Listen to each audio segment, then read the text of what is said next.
Guys, welcome back to my channel study मेरे साथ। आज हम लेकर आए हैं इतिहास की पाठ्य योजना जिसका प्रकरण है आज़ादी की लड़ाई व धार्मिक सहिष्णुता। तो चलिए स्टार्ट करते हैं। स्टार्ट करने से पहले अगर आप हमारे चैनल पर नए हैं तो चैनल को सब्सक्राइब कर लीजिए। हम आप ही के लिए नई नई वीडियोस बनाते हैं ताकि आपको कहीं और जाने की ज़रूरत ना पड़े। मेरे चैनल को सब्सक्राइब कर लीजिए और वीडियो को एंड तक देखिए। तो यहाँ पे विद्यालय छात्र अध्यापिका का नाम आ जाएगा सबसे पहले, फिर दिनांक, विषय, कालांश, कक्षा और समय अवधि आ जाएगी, जिसमें इतिहास कालांश यानी पीरियड जो है सेकंड, फर्स्ट, थर्ड, कक्षा 9वीं है और समय अवधि 40 से 45 मिनट है।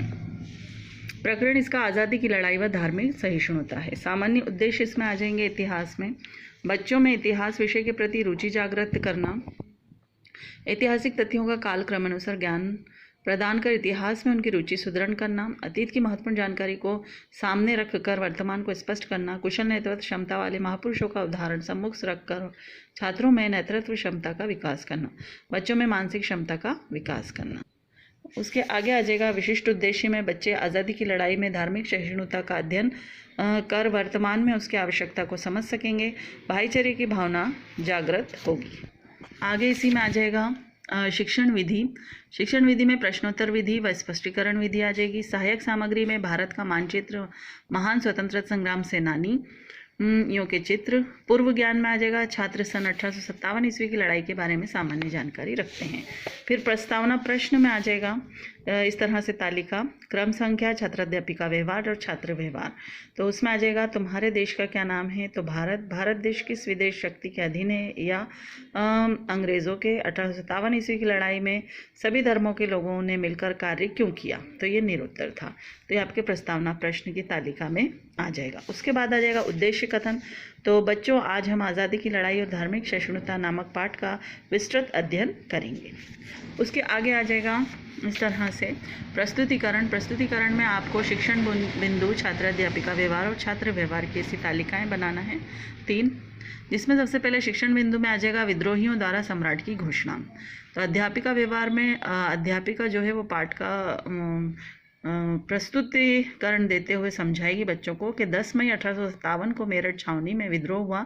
सैनिकों ने दिल्ली की ओर कूच कर मुगल सम्राट बहादुर शाह जफर को अपना सम्राट घोषित किया। छात्र व्यवहार में आ जाएगा कि विद्यार्थी ध्यानपूर्वक सुनेंगे। यद्यपि एक क्रांति का आरंभ एक हिंदू द्वारा किया गया था, पर इसमें सभी वर्गों धर्मों के लोग सम्मिलित थे। धार्मिक सहिष्णुता को बल, दूसरा पॉइंट इसमें आ जाएगा। प्रथम आज़ादी की लड़ाई में उत्तर प्रदेश ने अपना महान योगदान दिया। नाना साहब ने अपने विश्वास पात्र सहयोगी अजीमुल्ला खां के साथ मिलकर कानपुर स्थित बिठूर नामक ऐतिहासिक स्थान से क्रांति का सहयोग दिया। विद्यार्थी ध्यानपूर्वक सुन रहे हैं। रानी लक्ष्मीबाई अपने विश्वास पात्र अफगान अंगरक्षकों तथा सेनापति तात्या टोपे के साथ मिलकर धार्मिक सहिष्णुता की एक मिसाल कायम की। अगला इसी में आगे आ जाएगा पॉइंट, अंग्रेज़ों द्वारा धार्मिक सहिष्णुता को तोड़ने का प्रयास। जो शिक्षण बिंदु है उसी में आगे हम चल रहे हैं, तो उसी में लिखेंगे। फिर अध्यापिका व्यवहार में आ जाएगा अंग्रेज़ों ने इस एकता को तोड़ने के लिए बांटो और राज्य करो की नीति अपनाई। अहमद शाह को धोखा देकर पुमाय नरेश ने मार डाला।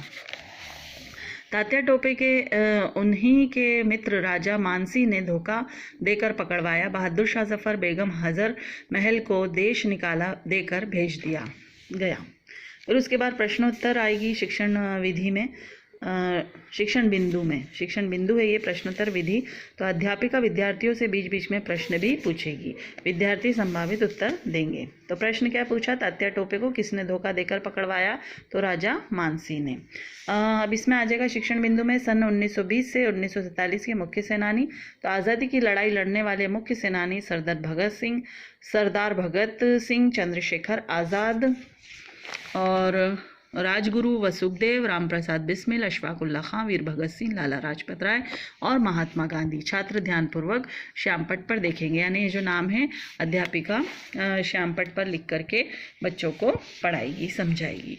तो ये आपका लेसन कंप्लीट हो गया। छात्रों, आज हमने आज़ादी की लड़ाई और धार्मिक सहिष्णुता के बारे में अध्ययन किया। ठीक है, इसी में आ जाएगा कक्षा कार्य। तो रिक्त स्थान भरो, या जो भी आपको यहाँ पे लिखना है कक्षा कार्य में आप लिख सकते हैं। विद्यार्थी ध्यान से अपनी पुस्तक में रिक्त स्थानों की पूर्ति करेंगे। तो ये हमारा प्रस्तुतिकरण कुछ इस तरह से दिखेगा।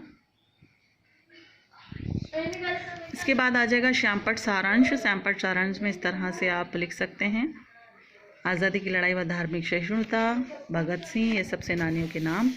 फिर उसके बाद आ जाएगा पुनरावृत्ति प्रश्न, उसमें ये विद्रोहियों ने मुगल बादशाह को अपना सेनापति क्यों चुना था, प्रथम स्वतंत्रता संग्राम भारतीयों की पूर्ण एकता का प्रतीक किस रूप में था, अंग्रेज़ों ने भारतीय लोगों की एकता को तोड़ने के लिए कौन सी नीति अपनाई थी। उसके बाद आ जाएगा गृह कार्य। तो सन 1920 से 1947 के मुख्य सेनानियों के चित्र और उनके बारे में विस्तार से लिखकर लाना है। फिर उसके बाद आखिरी में आ जाएगा हस्ताक्षर तालिका। हस्ताक्षर तालिका में छात्र अध्यापिका के हस्ताक्षर और विषय विशेषज्ञ के हस्ताक्षर। उम्मीद करते हैं आपको हमारी वीडियो पसंद आई हो। पसंद आई तो लाइक शेयर एंड सब्सक्राइब करें। Thank you for watching.